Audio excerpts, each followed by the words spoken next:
Hey, it's the Empire. Jubice Empire. Back from boxing. Now, man, my boy, the legend, the marvelous Sergio Martinez, man.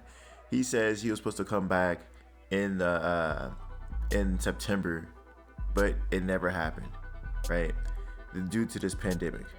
And it's wild stuff because he was supposed to come back fighting someone just to get his feet wet, and he's down for the idea for fighting Julio Cesar Chavez Jr. again. And this is a really big deal, man, because he beat Julio Cesar Chavez Jr. at the biggest point of his career, and it was a really big deal, right? It was a tough fight, but in the end of the day, Sergio Martinez ended up pulling it off. It was like nearly a shutout, but Chavez Jr. had a crazy 12th round where you almost stopped Martinez. Now, I'm gonna get some quotes for you guys. He says, and I quote from Chavez Jr.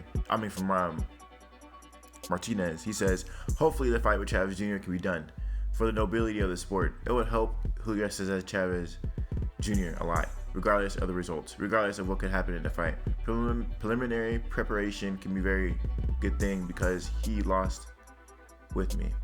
His life as an athlete, as a human being, he plunged into a depressive crisis that led him to deviate from the path of the sport." Right? He says that if Julio fights with me, he's going to need 5 or 6 months to get ready from the negative things because I can hurt him a lot if he doesn't do things right. He could have a hard time with me. Boxing is wonderful. It can give you the opportunity to change your habits for 6 or 7 or 8 months to a year. He's basically talking about training camp. What it takes to prepare for a fight, and who says you can't completely change your life afterwards. Now, I'm not going to read all the quotes, but that's there you guys go from Sergio Martinez, man. He's saying that, when you get back into boxing, man, and you're in a training camp, you're basically changing your life to make weight, to be in boxing shape, to stay focused on one thing and have a purpose. Your purpose is to get in the ring and to beat your opponent and to not take any damage, right?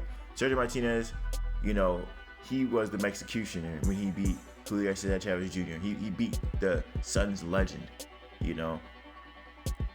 And at the time, Chavez Jr. was looking unstoppable. He was looking like a 190 fighter fighting at 160. It was insane. The guy had ridiculous amount of power. He only had to touch you 3 times, and he almost had you stopped. He did it to Andy Lee, Chavez Jr. He did it to he almost did it to Sergio Martinez. He almost had that career-defining knockout like his father had, right? Knocking the fighter out in the 12th round. So we're gonna see how this whole thing plays out, man. If Chavez Jr. comes back, this will shake up the. I'm guessing this is gonna be at middleweight or maybe 168. Chavez Jr. is a lot bigger these days, and this would definitely spark a lot of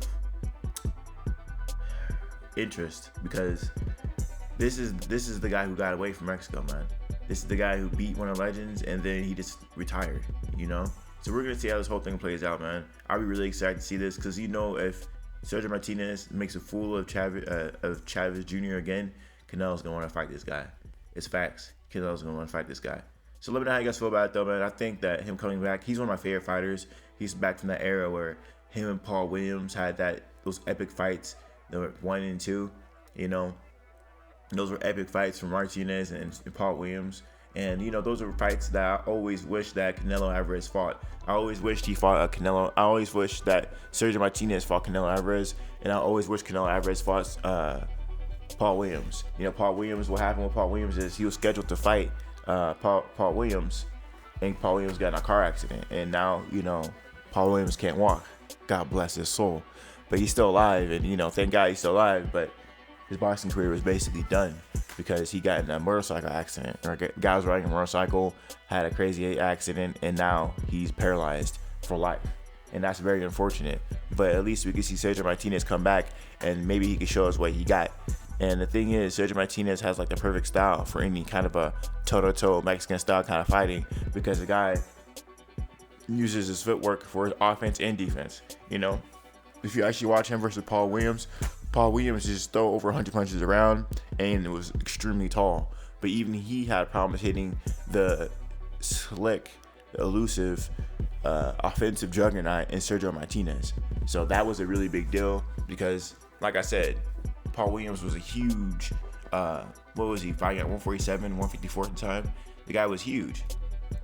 He was taller than him, longer than him, threw like more punches than him. But Martinez was a master counter puncher, and he was elusive. That's why he was able to catch Paul Williams in the end and ended up stopping the guy.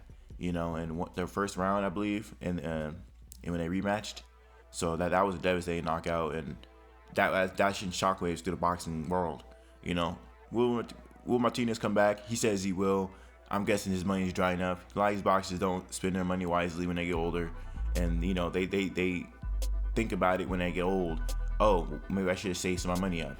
Should have bought some stocks. Should have bought some real estate. Should have did a lot of things, but Martinez probably blew his money living in the moment. Now money's dry. Now he has to come back. Let me know how you guys feel about it though. Like, comment, subscribe. This is the Empire. JULIO Boxing Empire. Peace.